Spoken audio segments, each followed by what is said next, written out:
Oi pessoal, tudo bem?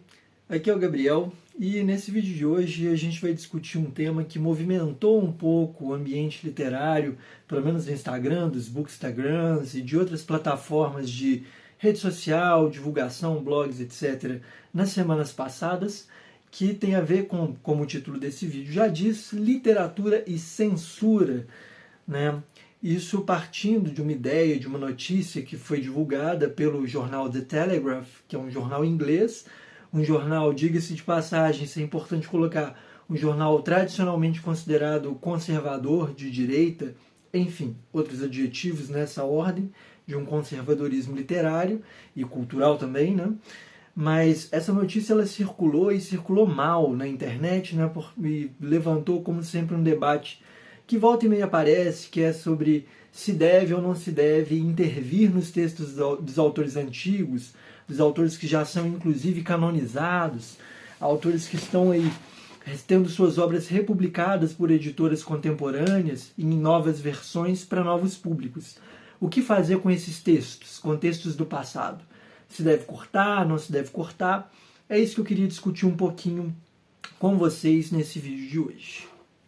Assim, para começo de conversa, esse tema da censura é um tema extremamente polêmico e contemporâneo, né? Principalmente no que se refere aí de bens da cultura e bens de uma cultura que já foi considerada, inclusive, canônica, né? Ou clássica, tradicional.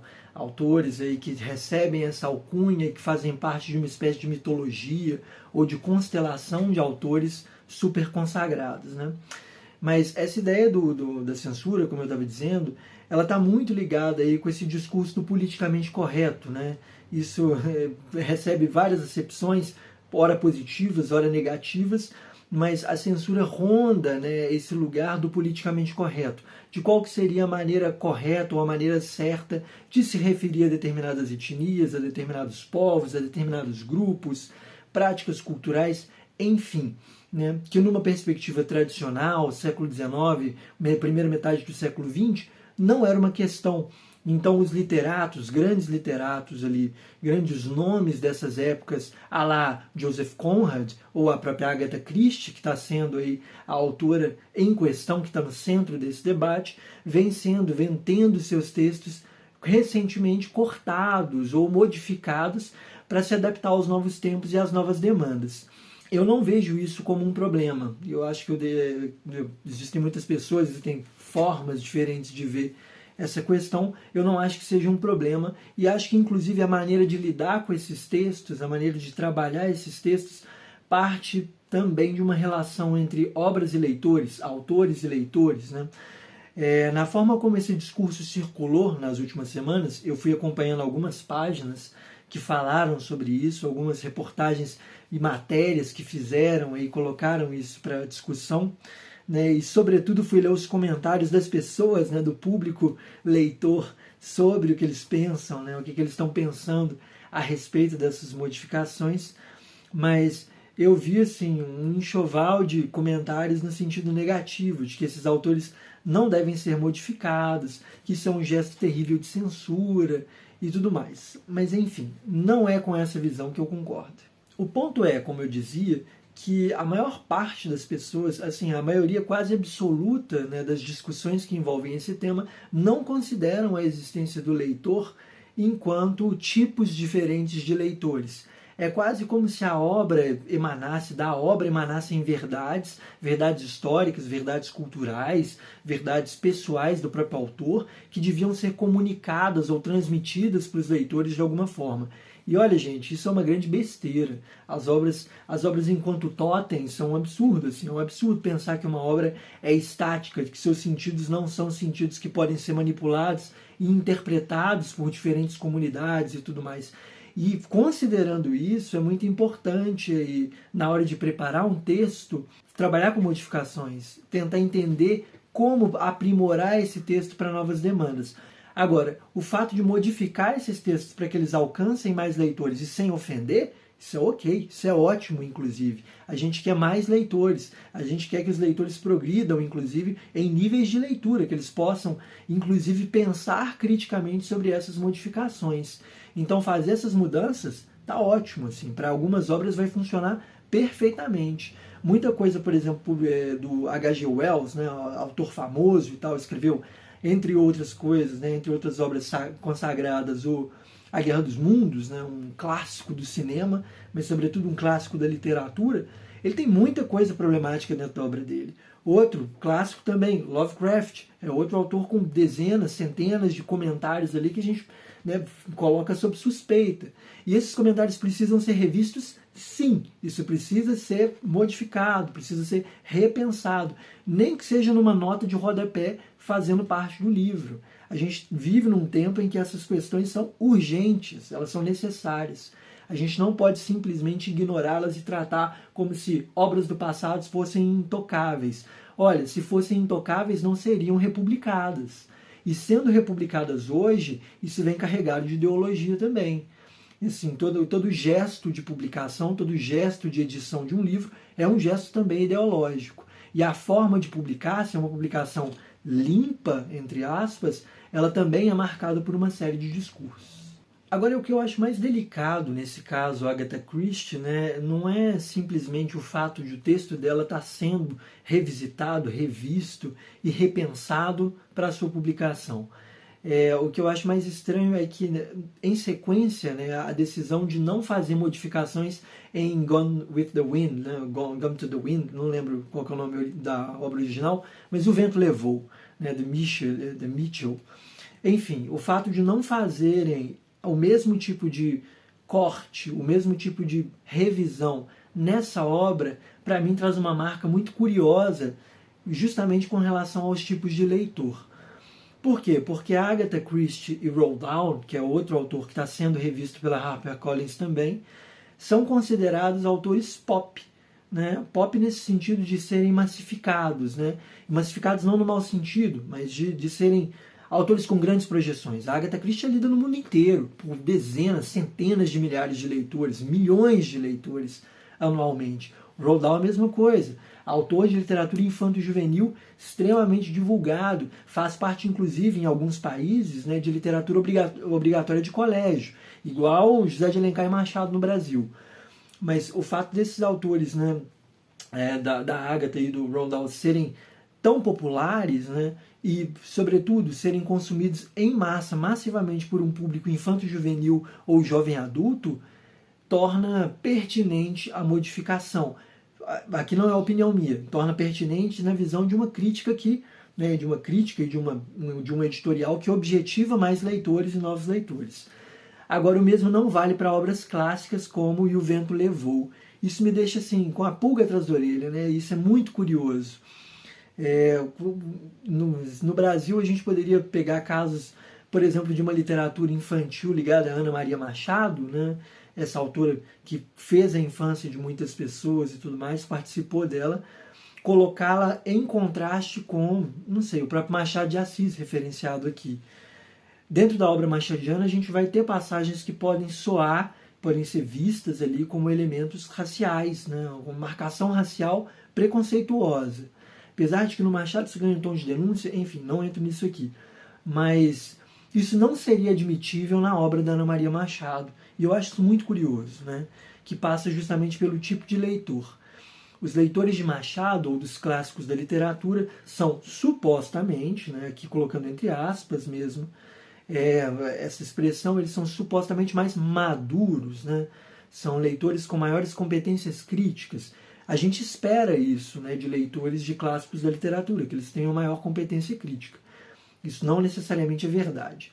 Né? Existem ótimos críticos de literatura infanto-juvenil e existe, inclusive, muita literatura infanto-juvenil crítica, de qualidade crítica muito acentuada e difícil, inclusive, de ler.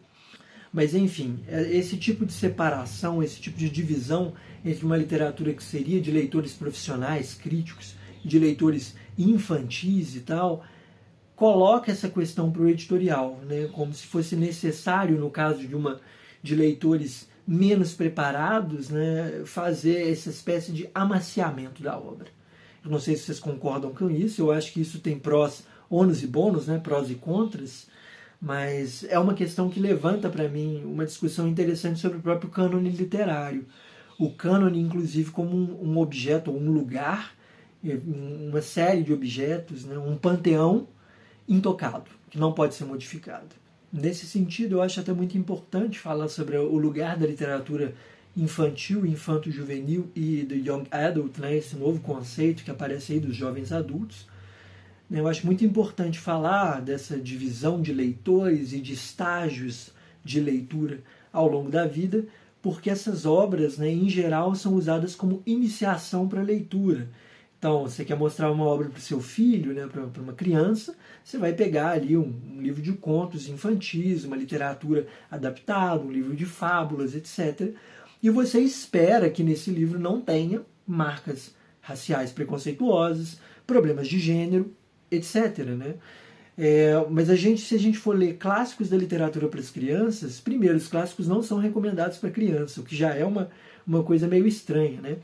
Só o filho do Freud lá, que segundo o próprio Freud, no relato dele, só o filho dele que estava sonhando, que estava na carruagem com Diomedes e Aquiles, ou seja, na Ilíada, né? Mas ler a Ilíada para o seu filho é algo assim, impensável em alguma medida. Não só porque é um texto extremamente hermético e difícil, né? Mas por causa das questões de violência, né? É um texto extremamente violento e que tem um discurso cultural, né, uma imposição cultural de gregos contra troianos que a gente não quer transmitir de alguma forma para pessoas mais jovens. Né? Então, exigiria da sua criança, do seu filho, né, desse leitor, uma posição um pouco mais crítica com relação à obra. Né? E o que a gente não encontra muitas vezes na relação, né, na acepção ou recepção da literatura infantil. É claro que é preciso dizer que existem interpretações contemporâneas que colocam essas divisões por terra e elas precisam ser colocadas. Né? Onde começa e onde termina a literatura infantil. Né? A literatura infantil é só para crianças, a literatura clássica não é infantil. Enfim, todas essas questões vão sendo aí, retrabalhadas, vão sendo discutidas e elas têm seu lugar e produzem justamente esse tipo de questão para o meio editorial. O que publicar e para quem, né? Quem vai ser o meu leitor final, a quem se destinam essas obras que eu estou editando. Agora, para voltar no tema da censura, é só a gente pensar nos contos de fada clássicos que já estão super adaptados, super consagrados em leituras tradicionais apaziguadas e ninguém comenta nada, né? É muito engraçado ver nos editoriais o pessoal falando patrulhas ideológicas, perseguição a autores da literatura, mas ninguém fala isso sobre os textos dos irmãos Grimm, que na adaptação, né, nas várias adaptações feitas, por exemplo, pela Disney, pela DreamWorks e outras empresas aí cinematográficas, tiram qualquer elemento de violência, incesto, sexualidade, tudo isso é cortado para manter ali, de alguma forma, né, justamente, um simulacro que protege a infância, né, uma cúpula, uma redoma ao redor da infância, como se a infância não tivesse nenhuma dessas coisas. E nesse caso, eu concordo, eu estou de acordo. Não acho que numa adaptação da Disney tenha que ter ali, né, filhos tendo relações com os pais, com as mães, à la Édipo, ou cenas de execução, né, cortar a cabeça e pendurar na muralha. A gente não quer ver esse tipo de conto de fada retratado pela cinematografia da Disney.